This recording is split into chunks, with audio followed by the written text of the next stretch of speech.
સહજ ન્યૂઝ. જૂનાગઢની કેજે મલ્ટી સ્પેશિયાલિસ્ટ હોસ્પિટલ સામે ગંભીર ગેરરીતિના આક્ષેપ. પીએમજેવાય યોજનાના કરોડોના કૌભાંડ થયા હોવાની લોકમુખે ચર્ચાઈ રહી છે ચર્ચા. નમસ્કાર, સહજ ન્યૂઝ સાથે હું છું ગોપાલ ભેસાણીયા. જૂનાગઢ શહેરની જાણીતી કેજે મલ્ટી સ્પેશિયાલિટી હોસ્પિટલ સામે ગંભીર ગેરરીતિના ઘોર બેદરકારીના આક્ષેપો સામે આવ્યા છે.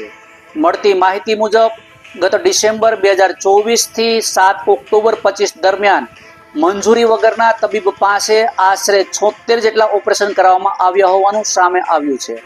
આ સમગ્ર મામલે આરોગ્ય વિભાગ દ્વારા હોસ્પિટલને સોકોજ નોટિસ ફટકારવામાં આવી છે.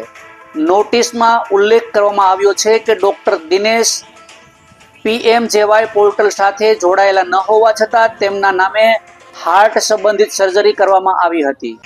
વધુમાં જે તબીબ દ્વારા ઓપરેશન કરવામાં આવ્યા હતા તેમની પાસે ગુજરાત મેડિકલ કાઉન્સિલ માન્ય રજિસ્ટ્રેશન પણ ન હોવાનું સામે આવ્યું છે.